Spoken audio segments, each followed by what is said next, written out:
ಓಂ ಶಾಂತಿ. ನಿಮಗೆ ತಂದೆಯ ಮೂಲಕ ಯಾವ ಅದ್ವೈತ ಮತವು ಸಿಗುತ್ತದೆಯೋ ಆ ಮತದಂತೆ ನಡೆದು ಕಲಿಯುಗ ಮನುಷ್ಯರನ್ನು ಸತ್ಯುಗ ದೇವತೆಗಳನ್ನಾಗಿ ಮಾಡುವ ಶ್ರೇಷ್ಠ ಕರ್ತವ್ಯ ಮಾಡಬೇಕಾಗಿದೆ. ಎಲ್ಲ ಮನುಷ್ಯಾತ್ಮರು ದುಃಖಿಗಳಾಗಿದ್ದಾರೆ. ಅದಕ್ಕೆ ಮೂಲ ಕಾರಣ ರಾವಣನು ಎಲ್ಲರನ್ನೂ ಶಾಪಿತರನ್ನಾಗಿ ಮಾಡಿಬಿಟ್ಟಿದ್ದಾರೆ. ತಂದೆಯು ಆಸ್ತಿಯನ್ನು ಕೊಡುತ್ತಾರೆ. ತಂದೆಯ ಆಸ್ತಿಯನ್ನು ಕೊಟ್ಟರು. ಆದ್ದರಿಂದಲೇ ಭಾರತವಾಸಿಗಳು ಇಷ್ಟೊಂದು ಸುಖಿ, ಸ್ವರ್ಗದ ಮಾಲೀಕರಾದರು, ಪೂಜ್ಯರಾದರು. ಪತಿತರಾಗುವುದರಿಂದ ಪೂಜಾರಿಗಳಾಗಿ ಬಿಡುತ್ತಾರೆ. ತಂದೆಯು ಬಂದಾಗ ಅವಶ್ಯವಾಗಿ ಬ್ರಹ್ಮ, ವಿಷ್ಣು, ಶಂಕರರು ಬೇಕಾಗಿದೆ. ತ್ರಿಮೂರ್ತಿ ಶಿವಭಗವಾನು ವಾಚ ಎಂದೇ ಹೇಳುತ್ತಾರೆ. ಈಗ ಮೂವರ ಮೂಲಕವಂತೂ ಮಾತನಾಡುವುದಿಲ್ಲ ಅಲ್ಲವೇ? ತಂದೆಯು ಬಂದು ಅರ್ಧಕಲ್ಪಕ್ಕಾಗಿ ಆಸ್ತಿಯನ್ನು ಕೊಡುತ್ತಾರೆ. ಭಾರತವಾಸಿಗಳು ಸುಖಿಯಾಗಿದ್ದರು.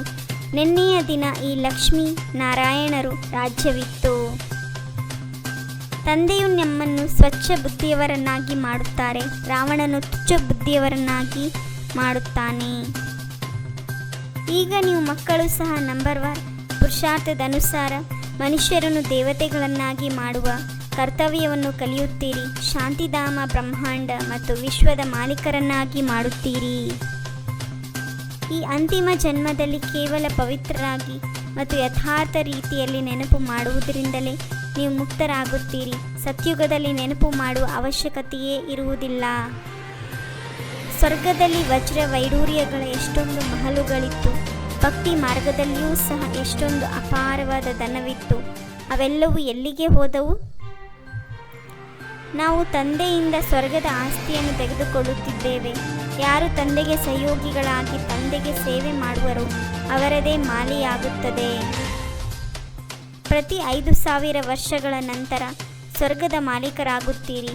ಮತ್ತೆ ಅರ್ಧಕಲ್ಪದ ನಂತರ ರಾವಣ ರಾಜ್ಯವು ಆರಂಭವಾಗುತ್ತದೆ. ಚಿತ್ರಗಳಲ್ಲಿ ಹೇಗೆ ಸ್ಪಷ್ಟ ಮಾಡಿ ತೋರಿಸಿ. ಇದು ವೃಕ್ಷವಾಗಿದೆ. ಇಷ್ಟೊಂದು ರೆಂಬೆ ಕೊಂಬೆಗಳು, ಮಠ ಪಂಥಗಳಿವೆ.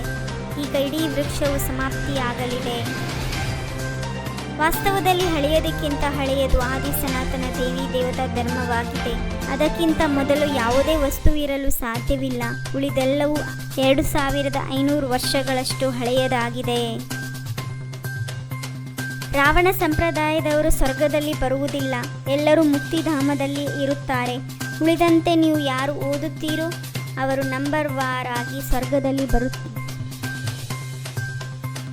ಹೇಗೆ ಅದು ನಿರಾಕಾರ ವೃಕ್ಷವಾಗಿದೆ. ಇದು ಮನುಷ್ಯ ಸೃಷ್ಟಿಯ ವೃಕ್ಷವಾಗಿದೆ. ವಿಧಿಯ ಮೇಲೆ ಗಮನ ಕೊಡದಿದ್ದರೆ ಪರೀಕ್ಷೆಯಲ್ಲಿ ಅನುತ್ತೀರ್ಣರಾಗಿ ಬಿಡುತ್ತೀರಿ. ಓದುತ್ತಾ ಮತ್ತು ಓದಿಸುತ್ತಾ ಇದ್ದಾಗ ಖುಷಿಯೂ ಇರುವುದು. ಯಾವಾಗ ಆತ್ಮವು ಪವಿತ್ರ ಚಿನ್ನವಾಗುವುದು ಆಗ ಅದರಲ್ಲಿ ಧಾರಣೆಯು ಚೆನ್ನಾಗಿ ಆಗುವುದು. ಒಂದು ವೇಳೆ ಯಾರಾದರೂ ಪತಿತರಾದರೆ ಜ್ಞಾನವನ್ನು ಹೇಳಲು ಸಾಧ್ಯವಿಲ್ಲ. ತಂದೆಯೂ ಆಗಿದ್ದಾರೆ, ಶಿಕ್ಷಕರೂ ಆಗಿದ್ದಾರೆ, ಸದ್ಗುರುವೂ ಆಗಿದ್ದಾರೆ. ಎಲ್ಲರನ್ನೂ ಹಿಂತಿರುಗಿ ಕರೆದುಕೊಂಡು ಹೋಗುತ್ತಾರೆ. ಈಗ ನೀವು ತಂದೆಯ ಸನ್ಮುಖದಲ್ಲಿ ಕುಳಿತಿದ್ದೀರಿ. ವಿಜಯ ಮಾಲೆಯಲ್ಲಿ ಬರಲು ತಂದೆಯ ಸಹಯೋಗಿಗಳಾಗಿ ಸೇವೆ ಮಾಡಬೇಕಾಗಿದೆ. ಒಬ್ಬ ಪ್ರಿಯತಮನ ಜೊತೆ ಸತ್ಯ ಪ್ರೀತಿಯನ್ನಿಟ್ಟುಕೊಳ್ಳಬೇಕಾಗಿದೆ. ಒಬ್ಬ ತಂದೆಯನ್ನೇ ನೆನಪು ಮಾಡಬೇಕಾಗಿದೆ. ತಮ್ಮ ನಿಖರವಾದ ಗುರಿ ಧ್ಯೇಯವನ್ನು ಮುಂದಿಟ್ಟುಕೊಂಡು ಸಂಪೂರ್ಣ ಪುರುಷಾರ್ಥ ಮಾಡಬೇಕಾಗಿದೆ. ಡಬಲ್ ಅಹಿಂಸಕರಾಗಿ ಮನುಷ್ಯರನ್ನು ದೇವತೆಗಳನ್ನಾಗಿ ಮಾಡುವ ಶ್ರೇಷ್ಠ ಕರ್ತವ್ಯವನ್ನು ಮಾಡುತ್ತಿರಬೇಕಾಗಿದೆ. ವಿಜಯೀತನದ ನಶೆಯ ಮೂಲಕ ಸದಾ ಹರ್ಷಿತರಾಗಿರುವಂತಹ ಸರ್ವ ಆಕರ್ಷಣೆಗಳಿಂದ ಮುಕ್ತ ಭವ. ವಿಜಯರತ್ನಗಳ ನೆನಪಾರ್ಥ ತಂದೆಯ ಕೊರಳಿನ ಹಾರ ಇದುವರೆಗೂ ಪೂಜಿಸಲ್ಪಡುತ್ತಿದೆ. ಒಬ್ಬರ ನೆನಪಿನಲ್ಲಿ ಮುಳುಗಿ ಹೋಗುವುದು ಅರ್ಥಾತ್ ಏಕಾಂತವಾಸಿಯಾಗುವುದಾಗಿದೆ. ಸದಾ ಇದೇ ನಶೆ ಇರಲಿ. ನಾನು ಬಾಬಾರವರ ಕೊರಳಿನ ಹಾರ ವಿಜಯರತ್ನನಾಗಿದ್ದೇನೆ. ನಾನು ವಿಶ್ವದ ಮಾಲೀಕನ ಬಾಲಕನಾಗಿದ್ದೇನೆ. ಓಂ ಶಾಂತಿ. 21 ಜನ್ಮಕ್ಕಾಗಿ 21 ಪರಮಾತ್ಮನ ಮಹಾವಾಕ್ಯವನ್ನು ಆಲಿಸಿ ತಮ್ಮದೇ ಆದಂಥ ಈ ಚಾನಲ್ಗೆ ಲೈಕ್ ಮಾಡಿ, ಶೇರ್ ಮಾಡಿ, ಸಬ್ಸ್ಕ್ರೈಬ್ ಆಗೋದನ್ನು ಮರೆಯಬೇಡಿ. ಓಂ ಶಾಂತಿ.